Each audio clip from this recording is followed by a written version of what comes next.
नमस्कार सभी साथियों को। दोस्तों, इस वीडियो में बात करेंगे एसएससी ग्रुप डी के रिजल्ट से संबंधित।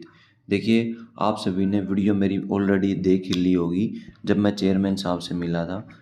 तो उस मीटिंग के बारे में इस वीडियो में संपूर्ण डिटेल से मैं बात करूंगा।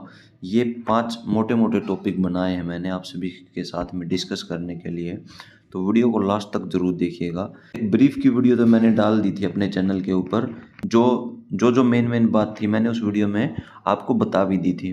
तो ये वीडियो स्पेशल बनाने का पर्पज़ मेरा यही था कि जितने भी स्टूडेंट हैं सभी का यस नो पोर्टल के ऊपर ही वो लोग बोल रहे हैं, क्योंकि मैं 2 दिन स्टे की थी मैंने पंचकुला। मुझे कुछ पर्सनली भी काम था और मेरे साथ में एक मेरा दोस्त भी गया हुआ था, उसको भी कुछ काम था और हमें ग्रुप डी के रिगार्डिंग भी चेयरमैन साहब से बात करनी थी। तो मैं आपको बिल्कुल स्टार्टिंग से बताता हूँ। हम लोग करीबन 4 साढ़े 4 के आसपास हम लोग एसएससी कमीशन के आगे पहुँच गए थे। ठीक है, वहाँ पर क्या हो रखा था, बहुत अच्छी बात ये हुई कि बिल्डिंग के अंदर जाने की ज़रूरत नहीं पड़ी। क्या होता है, अब आजकल जो नए चेयरमैन हैं हिम्मत सिंह, इनके द्वारा एक नई चीज़ की जा रही है कि ये कमीशन के अंदर नहीं जाने दे रहे बच्चों को ज़्यादा। ये क्या करते हैं, जैसे आपने वो वीडियो देखी होगी, उसमें एक बरामदा है, ठीक है, वो तो ऊपर खड़े हो जाते हैं और बच्चों की यहाँ पर लाइन लग जाती है। जिसके जो भी डाउट है वो बाहर से ही सोल्व करने की कोशिश करते हैं। ठीक है, तो हम दोनों भी, मैं और मेरा दोस्त भी लग गए थे लाइन में। तो क्या हुआ, 5 से 7 बच्चे सीईटी ग्रुप सी की वेटिंग के रिगार्डिंग बात करने के लिए आ रखे थे। तो हम लाइन में थे पीछे और वो बातें कर रहे थे 5-7 लड़के आगे। तो हमें ये तो पता था कि हम दो अगर ग्रुप डी के रिगार्डिंग बात करेंगे तो हमारी बात को इतना सुना नहीं जाएगा। तो हम दोनों ने क्या किया, वो जो 5-7 लड़के थे उनके साथ में पीछे से जाकर आगे खड़े हो गए। तो सबसे बड़ी बात क्या हुई थी, वो 5 से 7 लड़के थे, वो कंटिन्यू यही पूछ रहे थे कि सर ग्रुप सी की वेटिंग कब तक आएगी। जो मान लीजिए 56-57 का एग्ज़ाम हुआ है या जितनी भी इसमें पोस्ट थी, उन सभी की पोस्ट की वेटिंग कब तक आएगी।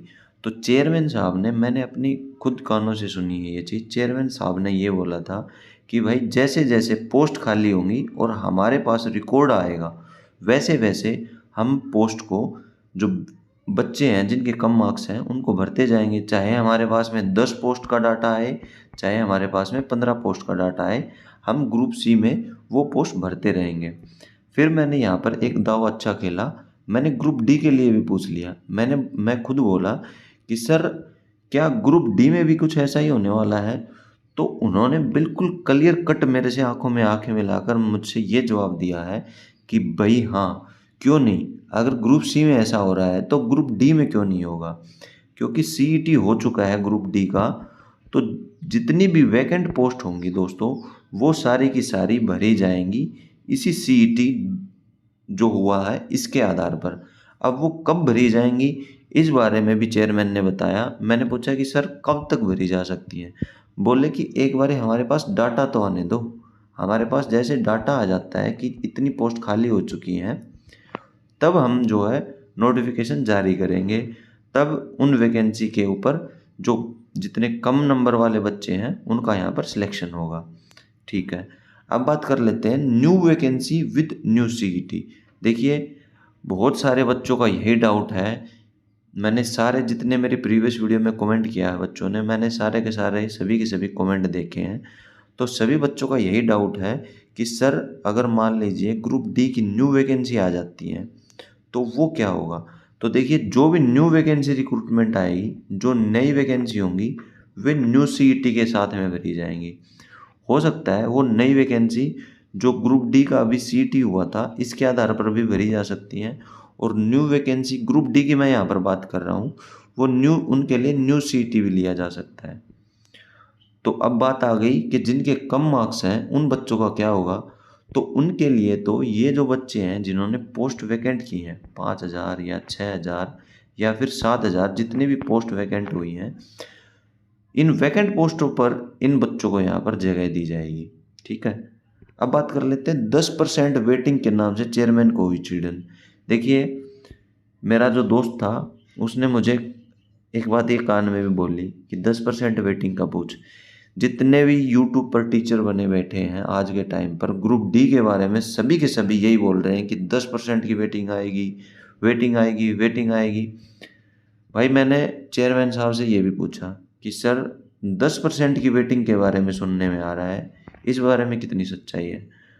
तो देखिए, जो चेयरमैन है वो आपको नरम स्वभाव के दिख रहे हैं, पर आप जब जाकर मिलोगे, जब बात करोगे, तब आपको पता चलेगा कि वो थोड़ा स्ट्रिक्टली बात करते हैं। तो 10% वेटिंग का नाम लेते ही उनको चिढ़न हो गई। वो मेरे से ऐसे बोले कि ये कहाँ से सुन के आ जाते हो आप लोग, ये यूट्यूबर की भाषा सुन रहे हैं क्या आप? फिर मैं बोला कि सर ऐसी बात तो नहीं है कि यूट्यूबर की, पर इस बारे में बताइए। बोले कि इस बारे में मैं कुछ नहीं बता सकता, जहाँ से आप सुन रहे हो वहीं से आप इस न्यूज़ को कन्फर्म करो। तो इस बात का बोलने का यही मतलब है कि हम 10% की वेटिंग कोई लगा ही नहीं रहे हैं। ये 10% की वेटिंग का जिक्र आ कहाँ से रहा है?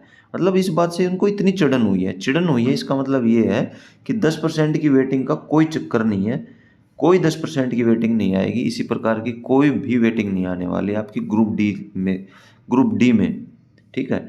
तो 10% की वेटिंग तो आप भी बोलना बंद कर दीजिए। आप भी जितने भी यूट्यूब पर वीडियो देखने वाले हैं, बनाने वाले हैं, वो 10% की वेटिंग का तो जिक्र ही बंद कीजिए। अब वेटिंग मत बोलो कोई भी इसे। तो ये मैं इसलिए बोल रहा हूँ क्योंकि ये वेटिंग नहीं है दोस्तों, ये आपका कॉमन एग्ज़ाम हुआ है सीईटी का, जो गवर्नमेंट तब लेती है जब उसको 2 से 3 साल में कोई और एग्ज़ाम ग्रुप डी से संबंधित नहीं लेना होता है। क्योंकि कोई भी एग्ज़ाम लिया जाता है उसमें सरकार का भी खर्च लगता है, कोई भी लगा लिए, पेपर छपने का, स्टेशनरी का, स्कूल अलॉट करने पड़ते हैं, तो उसमें बहुत सारा खर्च होता है। इसलिए कॉमन पेपर लिया जाता है वैकेंसी को भरने के लिए। तो आप ये जो लिस्ट आएगी इसको वेटिंग लिस्ट ना बोलकर ये बोलिए, आप जब भी आप जिसके पास में भी बात पहुंचा रहे हैं उसको बस ये बोलिए कि सर जितनी भी खाली पोस्ट हुई हैं ग्रुप डी में, बस प्लीज़ हमारी कृपा यही है कि उनको भरवाने का कार्य किया जाए और वो भरी जाए जिनके कम मार्क्स हैं उन स्टूडेंट के द्वारा। तो आप वेटिंग मत बोलिए इनको कि वेटिंग लिस्ट लगाओ, आप ये बोलिए कि जो खाली पोस्ट हुई हैं वो खाली पोस्ट को भरने का कार्य किया जाए यहाँ पर, ठीक है? अब बात कर लेते हैं यस नो पोर्टल के ऊपर क्या बात हुई। देखिए, जो 10% की मैंने वेटिंग, जैसे ही मैंने ये बात बोली तब चेयरमैन साहब को मतलब एक तरह का गुस्सा सा आ गया।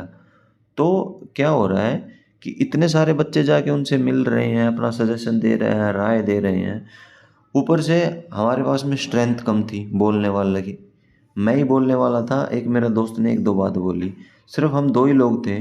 तो हमने, देखिए मैं सीधा सीधा बता रहा हूँ आपको, यस नो पोर्टल के ऊपर हम कुछ बोल नहीं पाए क्योंकि हम बोलते उससे पहले चेयरमैन साहब ने ये बोल दिया था कि जाओ आप, जिसने आपको 10% वेटिंग का बोला है ना, आप उसी से ये चीज़ कन्फर्म करो, आप जाइए।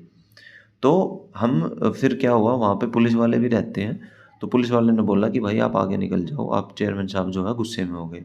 तो यस नो पोर्टल के बारे में कोई भी हमसे बात नहीं हो पाई। यस नो पोर्टल के बारे में अगर आप सभी के सभी अगर चाहते हैं कि बात हो, इसके बारे में एक मजबूत पक्ष रखा जाए, तो आप कमेंट बॉक्स में जितने भी साथी मेरे साथ में चलने के लिए रेडी हैं वो एक बार कमेंट बॉक्स में अपना जवाब दें या फिर अपना नंबर शेयर करें कि भाई आप जब भी जाओगे हम आपके साथ में चलने के लिए तैयार हैं। जब 10 लड़के मेरे साथ में हो जाएंगे, 10 स्टूडेंट मेरे साथ में हो जाएंगे, हम पर्सनली स्ट्रेंथ के साथ में चेयरमैन साहब से सिर्फ और सिर्फ यस नो पोर्टल के बारे में मिलेंगे और उनसे बात करेंगे। देखिए, इस चीज़ के लिए आपको घर से निकलना पड़ेगा। अब आप ये सोच रहे हैं कि भाई घर बैठे बैठे ही हमारे सारे सॉल्यूशन हो जाए, तो ऐसा कुछ नहीं है। बस घर से निकलने की देरी है, एक दिन में आपके सारे काम हो सकते हैं।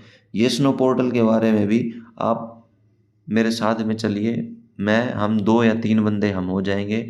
अगर 5 से 7 बंदे और हो जाते हैं मेरे पास में, तो ग्रुप डी की जितनी भी आप प्रॉब्लम गिनवा रहे हैं उन सभी का समाधान हो जाएगा। कोई भी एक दिन डिसाइड कर लीजिएगा, मैं रेडी हूँ आप सभी के साथ में चलने के लिए। बस ये है कि स्ट्रेंथ के साथ में चलना पड़ेगा। और आप ये मत सोचिए कि ग्रुप डी के लिए कोई ज़्यादा आवाज़ उठा रहा है।